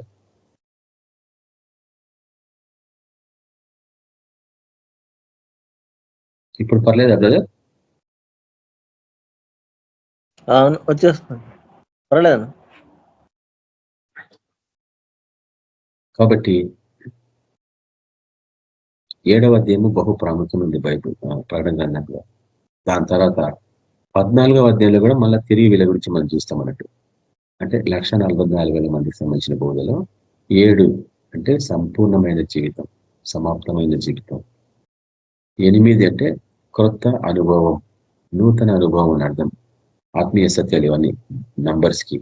అట్లనే 7వ అధ్యాయం అంతా 1,44,000 మందికి వారి జీవన విధానాన్ని బట్టి గొప్ప జన సమూహము లాస్ట్ కి పరలోకంకి వస్తారని అక్కడ ఉంటుంది. చివరికి వీళ్ళు వస్తారు పరలోరాజ్యంలోకి. కానీ 1,44,000 మంది మటుకు ప్రతిరోజు ఆయన సన్నిధిలో నివసిస్తూనే ఉంటారు అన్నట్టు. అది ఎట్లా సాధ్యం అంటే ఎఫెసీయుల రాసిన పత్రిక 2వ అధ్యాయం 6వ వచనం మనం చూస్తాం అన్నట్టు. అక్కడ వీరు ప్రభుతో పాటు అక్కడ సింహాసనాల మీద కూర్చొని అతనితో సంభాషిస్తున్నారు ప్రతిరోజు. తర్వాత వాళ్ళు ఇక్కడికి వచ్చి భూమి మీద అనేకమైన పనులు చేస్తుంటారు ప్రభు హెచ్చరికలను బట్టి. కాబట్టి ఆయనతో పాటు సమంగా కూర్చోనంటే ఎంత పరిశుద్ధంగా ఉండాలో ఊహించుకోండి. ఇంత అపవిత్రత ఉన్న నిలవడలే వాళ్ళ సన్నిధిలో. ఎందుకంటే దానికి అగ్నిస్తుంటాయి ఆయన నుంచి. తర్వాత 8వ అధ్యాయంలో 7వ ముద్ర, 8వ అధ్యాయంలో 7వ ముద్రకు సంబంధించిన విషయాలు సమాప్తమైనది అన్న విషయం కూడా మనం చూస్తాము. తర్వాత మొదటి 4 బూరల తీర్పులు అక్కడ చూస్తాం. ట్రంపెట్ జడ్జిమెంట్స్ అంటాం ఇంగ్లీష్ లో. అయితే 8వ అధ్యాయంలో 2 అంశాలు, ఒకటి 7వ ముద్రకు సంబంధించింది, దాని తర్వాత మొదటి 4 బూరల శబ్దాలకు సంబంధించింది, లేక 4 బూరల తీర్పులకు సంబంధించింది. అంటే సీల్ ఓపెన్ చేస్తే ఎటువంటి శిక్ష ఉండబోతుంది హెచ్చరిక, అంటే ఒక వార్నింగ్. సీల్ ఓపెనింగ్ ఒక వార్నింగ్, ఒక అవకాశం. తర్వాత ట్రంపెట్స్ అంటే లేక బూరలు ఊదడం. మొదటి బూర ఊదినప్పుడు ఎటువంటి తీర్పు ఈ లోకానికి జరగబోతుంది. 2వ బూరం, 3వ బూరం, 4వ బూరం, 5, 6 వరకు. తర్వాత 7 అంటే సమాప్తమై 7వ బూర సమాప్తం అంటే పరలోకంలో అంతా నిశ్శబ్దం, పాటలు లేవు, వాయిద్యాలు వాయించేవారు లేరు అని చూస్తాం మనం అక్కడ. కాబట్టి ఆ మొదటి 4 బూరలు ఊదినప్పుడు ఈ లోకం మీదకి ఎటువంటి శ్రమ రాబోతుంది అనేది హెచ్చరికలాగా మనం చూస్తాం. అవి కూడా చాలా డీటెయిల్డ్ రికార్డింగ్స్ ఉంటాయి మనకి. తర్వాత 10వ అధ్యాయంకి వచ్చేటప్పటికి 9వ అధ్యాయంకి వచ్చేటప్పటికి 5వ బూర 6వ బూర ఊదినప్పుడు దేవదూతలు ఎటువంటి తెగుళ్ళు ఈ లోకం మీద పడతాయి, కుష్ఠం నుంచి ఎటువంటి రోగాలు ఈ లోకం మీదకి వస్తాయి, ఎవడు ఊహించిన రోగాలు. కాబట్టి మనం అర్థం చేసుకోవాలి అవి నరకం నుంచి వస్తాయి. ఎందుకంటే నేను నరకాన్ని తీసుకోవడానికి. కానీ ఈ రోగాలు నీ మీద ఎందుకు పని చేయమంటే నువ్వు గొర్రెల రక్తం చేత కరగబడ్డవాడు, నువ్వు అగ్ని జ్వాలలాగా తయారైనవు. బైబిల్ రాసిన పత్రిక 1వ అధ్యాయం 7వ వచనం చూస్తాం మనం. అగ్ని జ్వాలలాగా తయారైతే ఎటువంటి తెగుళ్ళు నీ మీదకి రాలేదు. కోవిడ్ ఇంపాసిబుల్ అన్నట్టు, అది నీ మీదకి రాలేదు అన్నట్టు. ఎప్పుడు నువ్వు అగ్ని జ్వాలలాగా తయారై ఉంటే. ఈ యొక్క పతపాల జీవితంలో ఉండి చల్లబడ్డ జీవితము అగ్ని ఆరిపోతే అన్ని నీ దగ్గరికి వచ్చేస్తాయి రోగాలు. కాబట్టి ఏమన్నా పోయినా పోకపోయినా పర్లేదు, కానీ అగ్ని మట్టుకు మన జీవితం నుంచి పోగదు. ఏ రోజైతే నీ జీవితంలో అగ్ని పోతుందో నీ సేవ అక్కడికి ఎండ్ అయిపోతుంది. కాబట్టి నువ్వేం చేయాలా, అగ్ని ఆరిపోకుండా నీకున్న బుగ్గి మీద నూనె పోస్తూ ఉండాలా, ఆ బుగ్గి ఆరిపోకుండా నూనె పోస్తూ ఉండాలా అన్న విషయం మనం నేర్చుకుంటాం. కాబట్టి 9వ అధ్యాయంలో మనం ఏం చూస్తామంటే 5వ ముద్ర 6వ ముద్ర విప్పినప్పుడు ఏం జరుగుతుంది అనేది మనం చూస్తాం. ఎటువంటి తీర్పులు ఉంటాయి. చాలా మంది గుర్తుందో లేదు, 5వ బూరలో ఎన్ని నెలలు శ్రమలు. 5వ బూరలో బహు భయంకరమైన శ్రమ ఉంటుంది అన్నట్టు మనుషులకి. యేసు ప్రభుని సొంత రక్షకుని స్వీకరించక లేక బయటికి దేవుని బిడ్డలా కనిపిస్తారు, కానీ లోపల మటుకు వాళ్ళంతా కపటంతో జీవించిన వాళ్ళు. బయట దేని కొరకు, లాభం కొరకు, మళ్ళీ చెప్పుకోవడం కొరకు, లేక పుట్టుకతోని క్రైస్తవం చెప్పుకోవడం కొరకు ఉంటారు. కానీ వాళ్ళు నిజంగా వారి మీద అనేక నిందలు, వారి నోట్ల అన్ని అబద్ధాలు, అంతర్దాగా మోసంతో ఉన్నవాళ్ళు. కాబట్టి ఆ 5వ బూరలో 6 నెలలు అనుకుంటున్నా, నాకు జ్ఞాపకానికి వస్తలేదు, 6 నెలలు భయంకరమైన శిక్ష ఉంటుంది కదా, శ్రమలు ఉంటాయి. తర్వాత 5వ బూర 6వ బూరకు వచ్చేటప్పటికి మరణకాండ ప్రపంచమంతటా. 6వ బూరలో మరణం అన్నట్టు. సైతానికి మరణం మీద అధికారం ఇస్తున్నాడు దేవుడు. అంటే వాడు చంపేటట్లు మనుషులని. అంటే వాడు దేవుని యొక్క తీర్పులని అమలు పరచడంలో వాడబడుతుంది అనేది నేను ఎప్పుడు గ్రహిస్తూ ఉంటాను సైతానికి సంబంధించింది. 10వ అధ్యాయంకి వచ్చేటప్పటికి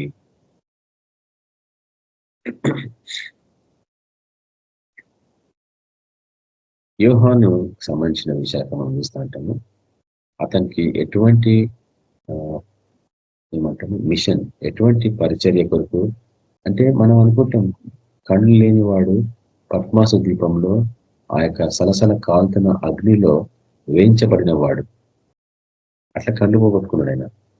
అటువంటి వాడిని ఆ పద్మాసు ద్వీపంలో అన్ని విష సర్పాలు ఉంటాయి.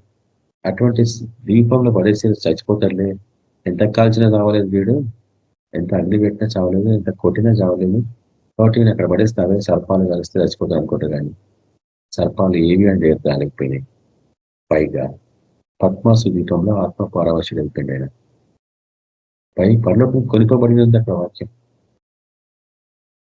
2వ అధ్యాయం కానీ 3వ అధ్యాయం చూస్తా ఉన్నాడు.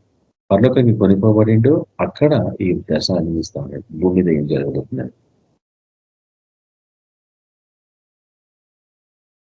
11వ అధ్యాయంకి వచ్చేటప్పటికి ఇద్దరు సాక్షులు అన్న అంశము చాలా దీర్ఘకాలం వెళ్ళిపోయింది. నేను అనుకుంటా 20-30 గంటలు మేము నాకు జ్ఞాపకం లేదు. ఇద్దరు సాక్షులు ఎవరు అని నేను చూపించిన, వీళ్ళందరూ గొప్ప జన సమూహము అని నేను చూపించిన. ఎందుకు అంటే ఈ ఇద్దరు సాక్షులు వీరి దగ్గర శక్తి ఉన్నా కానీ ఏం చేయలేదు.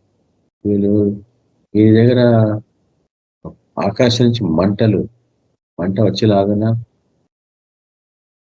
వాళ్ళ మాట పలుకుతే అగ్ని రావాల పైనుంచి. అటువంటి శక్తి ఉన్నా, అటువంటి తలాంత్ ఉన్నా అవి ఏవి కూడా వాడలేదు వాళ్ళని చూస్తున్నాం. మోసే చేసినటువంటి అద్భుతాలు వీళ్ళు కూడా చేయగలరని ఉంది, కానీ చేయలేదు. తర్వాత ఘట సర్పము వీరిని ఎట్లా చంపింది అని మనం అక్కడ చూస్తాం. అంటే ప్రపంచంలో ఉన్న గొప్ప జన సమూహము, అంటే సగం సత్యము సగం అబద్ధంలో ఉండేవారు అందరూ ఏ రీతిగా మరణిస్తారు సైతాన్ చేతులను మనం చూస్తాం. ఎందుకంటే 6వ బూరలో సైతానికి దేవుడు అధికారం ఇచ్చిన మరణం మీద, అంతవరకు ఇవ్వలే. కాబట్టి 11వ అధ్యాయంలో ఇద్దరు సాక్షులు, తర్వాత 7వ బూర అంటే ముగింపు. అది పరలోకంలో అంతా నిర్మానుషం 7వ బూరకి. ఎందుకంటే ఇద్దరు సాక్షులు చచ్చిపోతారు అక్కడ.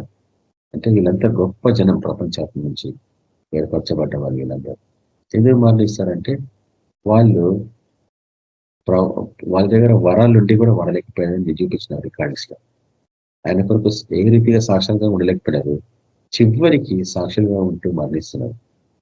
సాక్ష్యం చెప్పే టైంలో వారి మెడల మీద కత్తులు ఉంటాయి అన్న విషయాన్ని నేను చూపించిన రోజు రికార్డింగ్స్ లో.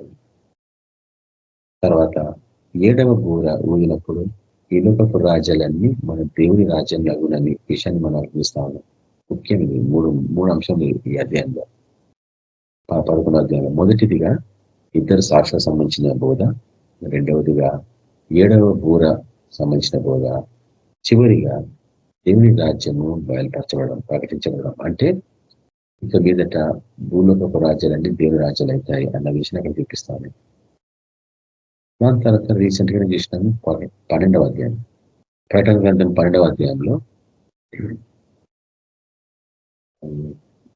అరణ్యంలోని స్త్రీ లేక సూర్యుని ధరించుకున్న స్త్రీ అన్న అంశం గురించి మనం ధ్యానించినాం. ఎవరు ఈ స్త్రీ అంటే, సూర్యుని ధరించుకున్న స్త్రీ ఎవరంటే 1,44,000 మంది. ఎందుకంటే వీళ్ళు నీతి సూర్యుని ధరించుకున్న వాళ్ళు అన్నట్టు. వీరి నోట్లో అబద్ధం లేదు, వీరు అనిందీలు. తన కాళ్ళ దగ్గర చంద్రుడు నక్షత్రం ఉన్నట్లు మనం చూసినాం. ఇవి కాలాలను సూచనను గ్రహించే తలాంతు ఉన్న క్రైస్తవులు వీళ్ళు అని చూపించినది. వీళ్ళు క్రైస్తవులు అని చెప్పుకోరు, ఆత్మీయ ఇస్రాయల్ అని చెప్పుకుంటారు, ఆత్మీయ యూదులు అని చెప్పుకుంటారు వీళ్ళు ఎప్పుడు.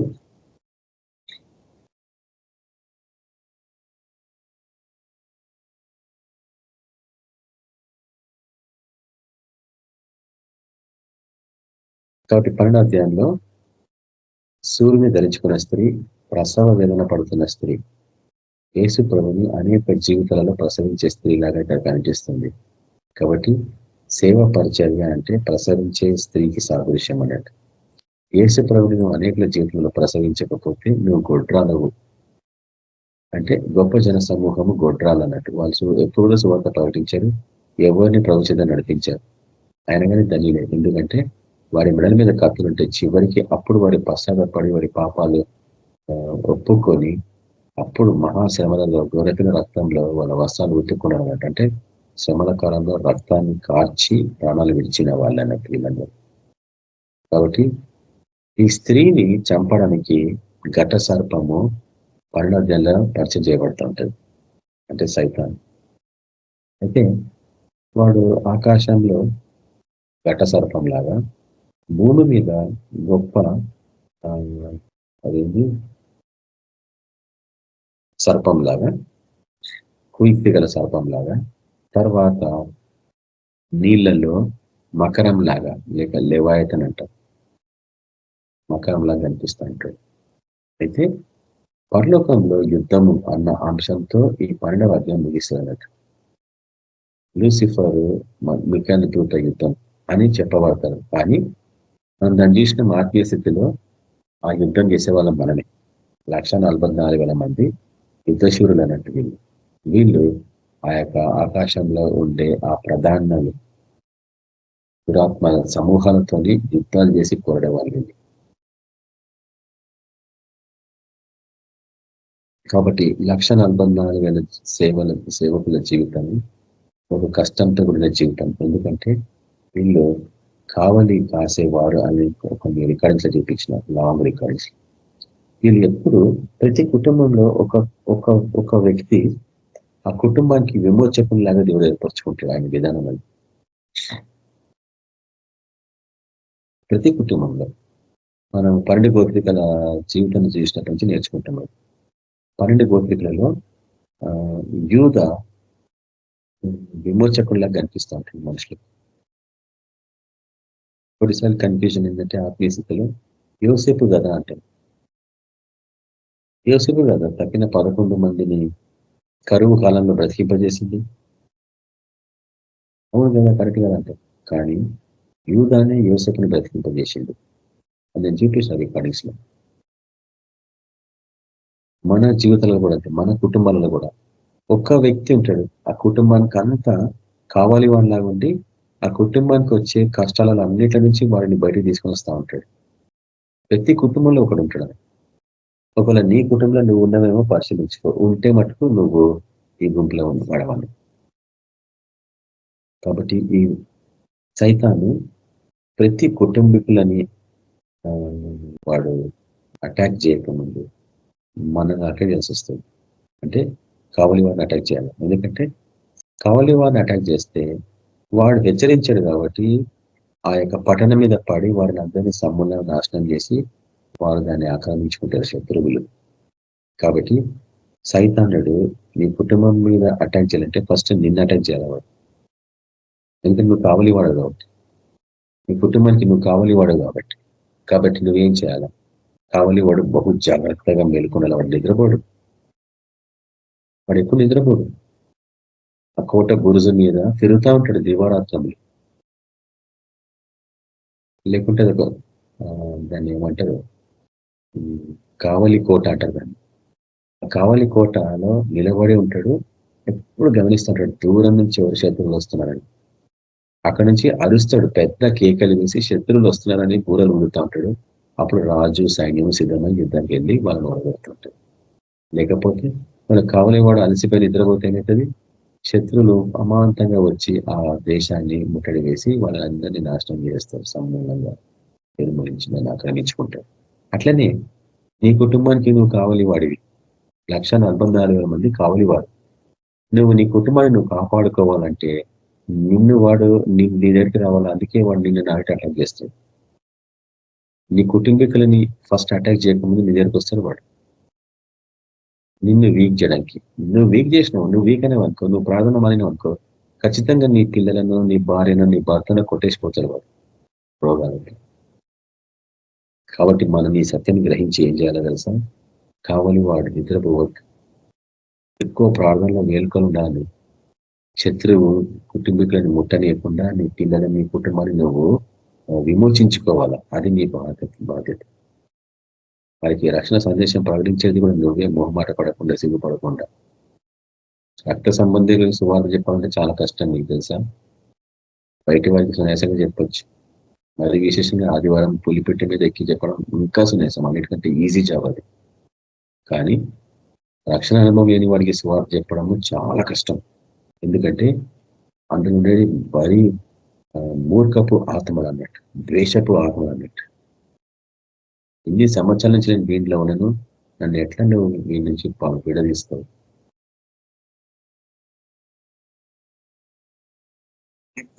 కాబట్టి 12వ అధ్యాయంలో సూర్యుని తెలుసుకున్న స్త్రీ, ప్రసవేదన పడుతున్న స్త్రీ, తర్వాత ఆయనను చంపడానికి ఘటసర్పం ఎంతగానో ప్రయత్నించిండు, చంపలేకపోయిండు. దేవుడు ఆయనకి రెక్కలిచ్చిండు. ఆయన మటుకు ప్రసవించింది మగ శిష్యుని. ఉపమాన రీతిగా ఈ మగ శిష్యులు ఎవరంటే గొప్ప జన సమూహం. ఈ గొప్ప జన సమూహాన్ని ప్రసవించే వాళ్ళు వీళ్ళు. అంటే మన సేవ అంతా అట్లా ఉంటుంది అన్నట్టు.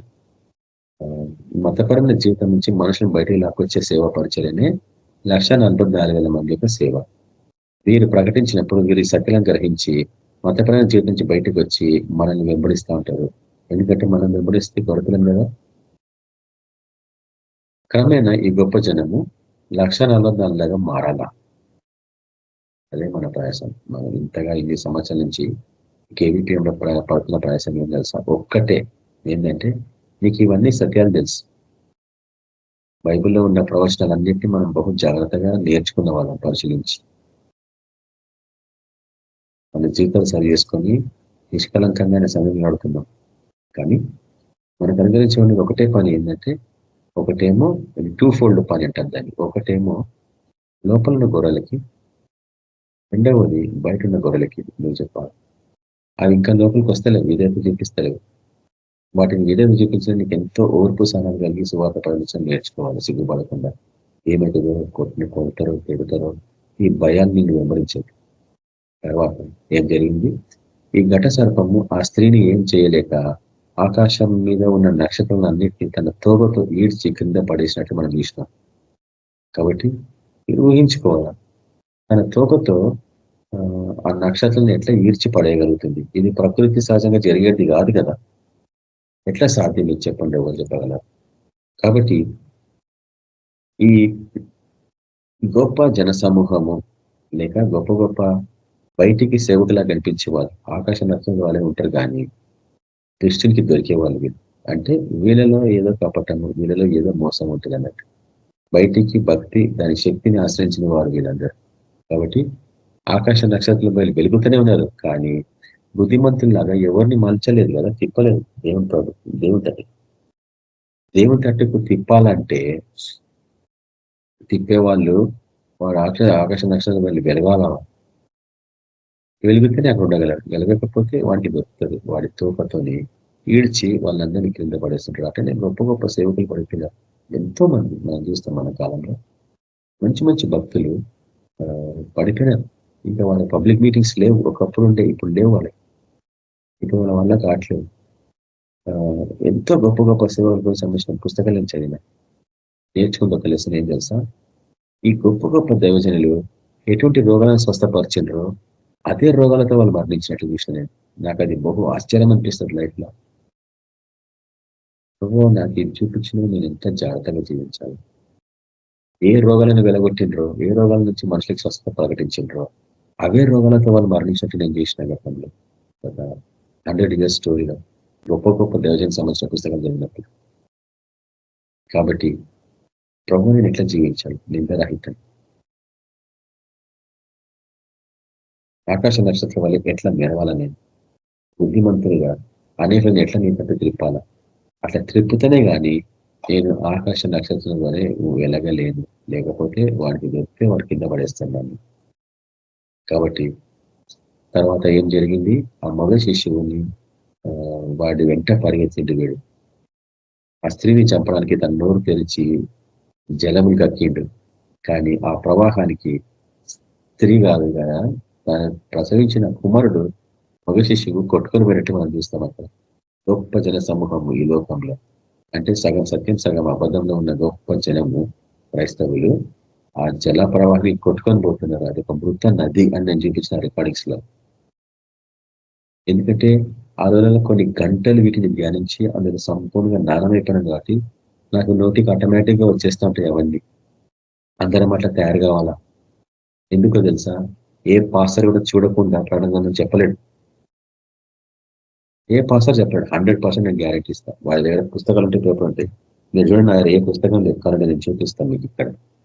ఏ పుస్తకం లేదు నా దగ్గర.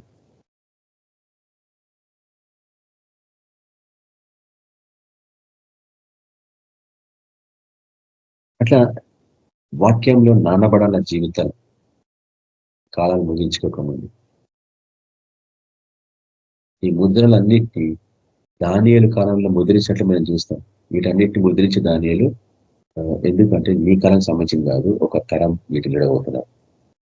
మన కాలంలో మన ప్రభువు గొర్రెపిల్ల, వధింపబడిన గొర్రెపిల్ల తండ్రి చేతుల నుంచి తీసుకొని ముద్రలు విప్పి నీకు నాకు అన్నిటినీ భద్రపరిచి ఒక్కొక్క ముద్ర విప్పినప్పుడు ఏం జరుగుతుంది అని అంత దీర్ఘంగా విశదీకరించి పుస్తకంలో రాస్తే ఎవరు చదవడు, ఎవరు ప్రకటించరు ఈ పుస్తకాన్ని.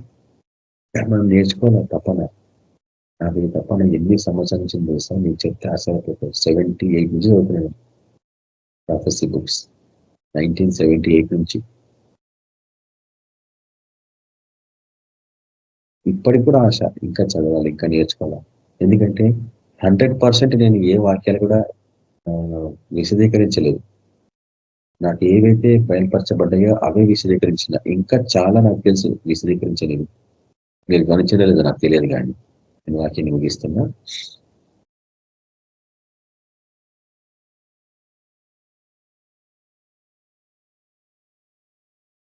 ఈ 12వ అధ్యాయంలో మనం చూసినట్లు ఘటసర్పము గొప్ప జనంతో యుద్ధం చేయడము, వాళ్ళందరినీ ఓడగొట్టడము, వాళ్ళందరూ హతసాక్షులు కూడా మనం చేస్తున్నప్పుడు ఇదే పరలోకంలో యుద్ధం అని ఒక పాట రాసినాను. పరలోకంలో యుద్ధము అంటే లూసిఫర్ అక్కడ ఆరంభించిన యుద్ధము ఇంకా పరలోకంలో నడుస్తూనే ఉందని చూపించాను. వాడైతే పడిపోయాడు, కానీ వాడితో పాటు అనుచరులు, వాడి అనుచరులు ఎంతమంది పడిపోయింది. ఇప్పటికి ఇంకా పరలోకం అంటే ఆకాశం పైన ఉన్నారు, ఆకాశ సమూహం అది, చీకటి శక్తుల సమూహం అని ఎఫెసీ రాసిన పత్రిక 6వ అధ్యాయంలో పౌలు జ్ఞాపకం చేస్తాడు. అక్కడి నుంచి పడిపోయినాయి, తిరిగి పోవాలని ప్రయత్నిస్తున్నాయి, పోలేకపోతున్నాయి. కాబట్టి పోయేవాడు నువ్వు, నిన్ను పోనీయకుండా అక్కడ అడ్డగించినాయి ఆకాశంలో.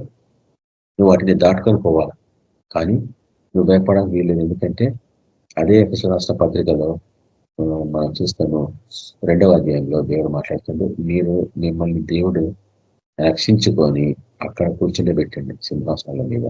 అంటే నువ్వు సైతాన్ శక్తుల మీద అధికారం పొందుకొని నిలబడ్డావు. కాబట్టి ఈ సత్యాన్ని గ్రహించినప్పుడు నువ్వు ఏ రోగాన్ని గ్రహించినా అది విడిచిపెట్టిపోవాలా, ఏ మంత్రాన్ని గదించినా, ఏ దయ్యాన్ని గదించినా అది విడిచిపెట్టిపోవాలి. ఎందుకు నువ్వు చెప్పాలా, నేను ఆకాశవాసిని, నేను ఆకాశంలో సింహాసనం వేసుకున్నా, నువ్వు కింద ఉన్నావు, నా కింద అంటే నా అధికారం కింద ఉన్నావు, నేను చెప్పినట్టు నువ్వు వినాల్సిందే. వాటికి తెలుసు న్యాయ విధులు, న్యాయబద్ధంగా ప్రోటోకాల్స్ అంటాం ఇంగ్లీష్ లో. ఈ ప్రోటోకాల్స్ అంటే రూల్స్ అంటాం. ఈ రూల్స్ ప్రకారంగా అవి నీ మాట వినాల్సిందే, ఎందుకంటే నువ్వు ఆకాశవాసుడు కాబట్టి, నీ దగ్గర అగ్ని ఉంటుంది కాబట్టి వింటాయి అవి. ప్రకటన గ్రంథం 13వ అధ్యాయంకి వచ్చేటప్పటికి అక్కడి నుంచి గొప్ప జన సమూహం వెంట పడడం. ఎందుకంటే అది దాని నోట్లో నుంచి గొప్ప ప్రవాహాన్ని కక్కింది. అది ఈ లోకం అంతా పోతేనే ఉంది ఈరోజు. అందులో అబద్ధ బోధాలు, అబద్ధ దర్శనాలు, మాయము, తంత్రాలు, మోసాలు, అన్ని దగ, కుట్రాలు అన్నీ ఉంటాయి ఆ నీళ్ళలో. వాటిని ఎవడు తాగుతున్నాడో, ఎవడు ఎక్కడ పోయి తింటున్నాడో అబద్ధ బోధాలు, వాడంతా వాని ముద్ర కిందికి వస్తారు. అదే 6 ముద్ర నుంచి మనం ధ్యానిస్తాం. వాడి బోధలకు వెళ్ళిపోయిన వాళ్ళందరూ మోసపోయిన వాళ్ళు. అక్కడ 13వ అధ్యాయంలో వాడు బహాటంగా బయటికి రావడం, మృగానికి సంబంధించిన బోధ మనము చాలా దీర్ఘంగా చూసినాం. తర్వాత ఈ యొక్క మృగము, దాని తర్వాత అబద్ధ ప్రవక్త, ఈ 2 అంశములు 13వ అధ్యాయంలో మనం చూసినాం దీర్ఘంగా. ఎవరు వీళ్ళని, ఇవన్నీ సైతానికి సంబంధించిందే అని కూడా నేను చూపించిన, అంతా ఒకటే అని చూపించిన. తర్వాత 14వ అధ్యాయం వచ్చేటప్పటికి మళ్ళీ 1,44,000 మందికి సంబంధించిన బోధ స్టార్ట్ అవుతుంది. ఇందులో తిరిగి 1,44,000 మందిని చూస్తూ ఉంటాము. వారి పరిచర్య ఎట్లా ఉంటుంది అని చూపిస్తూ ఉంటాడు దేవుడు. తర్వాత చివరి ఆ వార్నింగ్ మనకు అక్కడ అనుగ్రహించబడింది అన్నట్టు. ఏ రీతిగా ఆయన తీర్పు ఉండబోతుంది అనేది 14వ అధ్యాయంలో చెప్పబడింది అన్నట్టు. తర్వాత 15వ అధ్యాయం నుంచి ఆ తీర్పులు ఆరంభమవుతాయి. 15వ అధ్యాయం నుంచి దేవుని తీర్పులు ఆరంభమవుతూ ఉంటాయి. ఈ లోకం మీద వాటిని సిద్ధపరుస్తూ ఉంటారు అన్నట్టు. అంటే ఆయన ఎటువంటి తెగుళ్ళు రాబోతున్నాయి ఈ లోకం మీదకి అని వాటన్నింటిని తెగులని సీరియల్ గా రెడీ చేసి పెట్టినట్లు మనం చూస్తాం 15వ అధ్యాయంలో. 16వ అధ్యాయంలో 7 పాత్రలు 7 పాత్రల తీర్పులు అని మనం ధ్యానించినాం.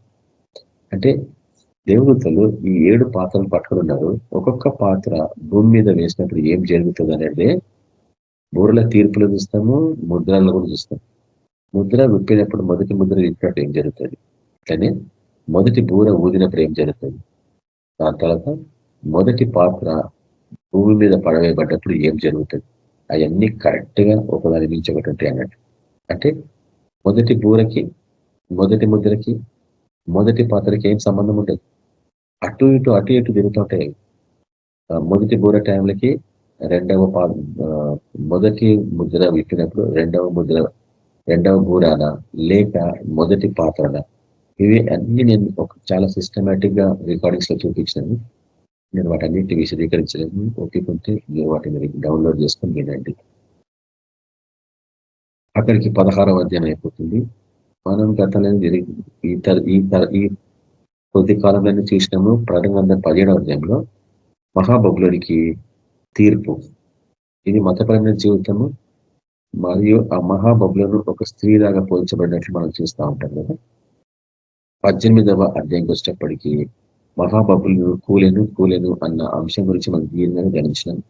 ఇది రీసెంట్లీనే చూసినాం. తర్వాత 19వ అధ్యాయంకి వచ్చేటప్పటికీ ఆయన ఏ రీతిగా ఈ లోకంకి రాబోతున్నాడు, ముందు మహాబబులోనైనా ఆ యొక్క మర్మమైన స్త్రీకి ఎటువంటి దుస్థితి పట్టింది, ఆయన ఎట్లా శిక్షించేడు మతపరమైన జీవితాన్ని అని చూసినాము. దాని తర్వాత 19వ అధ్యాయంలో చూస్తున్నాము ఆయన తిరిగి రావడం. తర్వాత ఆయన తిరిగి వచ్చినప్పుడు పెళ్లి కుమార్తెతో ఆయన వివాహం అన్న అంశం గురించి మనం గమనించినాం. తర్వాత మృగాన్ని ఎట్లా ఆయన ఓడించాడు అన్న విషయం మనం చూస్తాము 19వ అధ్యాయంలో. దీనితో మనం దీర్ఘంగా చూసిన ఆ అధ్యాయం అయిపోతే 20వ అధ్యాయము ఆరంభంలో మనం ఉన్నాం. ఈ 20వ అధ్యాయంలో ఆయన తిరిగి వచ్చినాక పెళ్లి విందు అయినాక మృగాన్ని ఓడించినాక ఆయన పరిపాలన 1000 సంవత్సరములు అని ఆరంభమవుతుంది. 20వ అధ్యాయంలో మొదటి అంశం ఏంటంటే 1000 సంవత్సరముల పరిపాలన. దాని తర్వాత సాతానుడు కొంతకాలము విడుదల పొంది వాడు మళ్ళా తిరుగుపడుతనం చేస్తాడు అన్న అంశం. దాని తర్వాత 3వ అంశమే ధవళవర్ణ సింహాసనపు తీర్పు లేక గ్రేట్ వైట్ థ్రోన్ జడ్జిమెంట్ అంటాం ఇంగ్లీష్ లో. ధవళవర్ణ సింహాసనపు తీర్పు అన్న అంశం గురించి మనం జరగబోతున్నాం. అంటే ఇవన్నీ మీరు ఎప్పుడు వినలే నాకు తెలుసు, మన గ్రూప్ లో ఎప్పుడు మనం రికార్డింగ్స్ చూడలేదు. కానీ ఎక్కడో ఒక్కోసారి మటుకు ఈ 1000 పరిపాలన నిజంగా 1000 పరిపాలన కాదని నేను రుజుపరిచిన రికార్డింగ్ మన ఇంటర్నెట్ లో కామెంట్రీస్ లో మటుకు నిజంగా 1000 పరిపాలనే రాస్తారు చాలా మంది. కానీ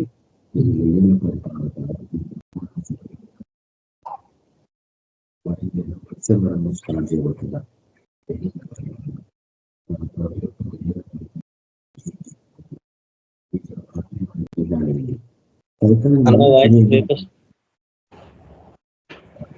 వాయిస్ బ్రేక్ వచ్చింది.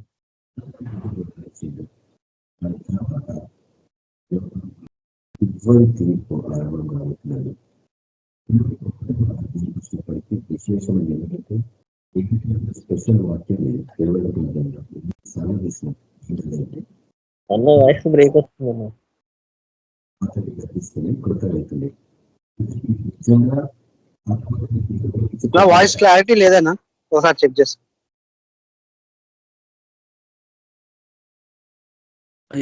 వాయిస్ సరిగా వినిపించలేదన్న, బ్రేక్ వస్తుంది.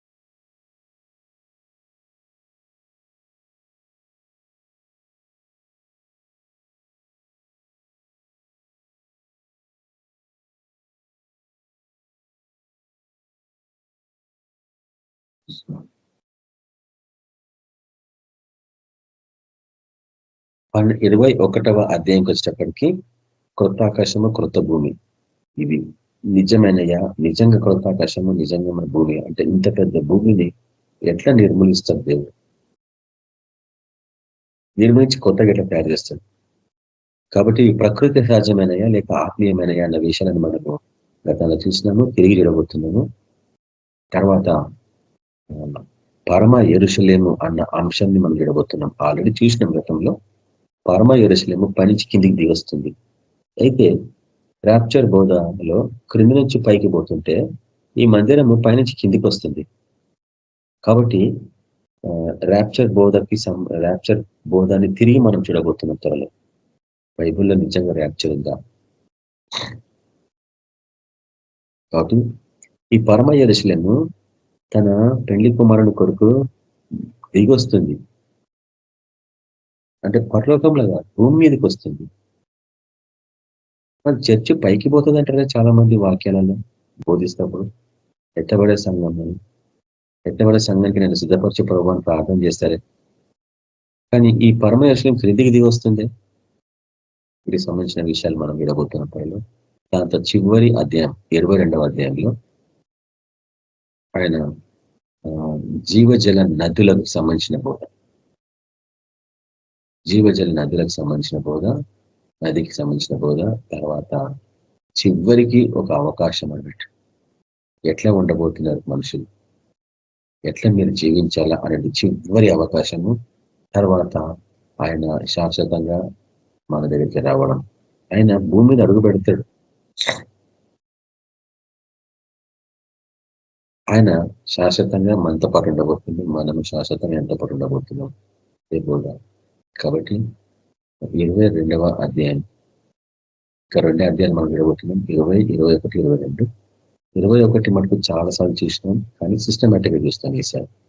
అటువంటి కృప దేవుడు మనకు అనుగ్రహించాలని ప్రార్థన చేద్దాం. కళ్ళు మూసుకోండి. పరిశుద్ధుడైన తండ్రి, సర్వోన్నతుడైన మా దేవ, మీకే వందనాలు ఎట్లా అర్పించుకుంటున్నాం నైనా. ఇంతవరకు మీరు మాకు సైకిల్ నుండి ప్రారంభంలోని విషయాలన్నింటినీ మీరు మాకు చూపిస్తా ఉన్నారు తండ్రి. వీటిని బహు విశేషంగా ఎంతో విశదీకరించి వీటన్నిటిని మీరు మాకు చూపించినారు నైనా. అది ముగింపు దశకి మేము వచ్చేసినాం. 20వ అధ్యాయంలోని అంశాలను మీరు చూస్తుండగానైనా మీ యొక్క పరశురాత్మ నడిపి మాకు దయచేయండి.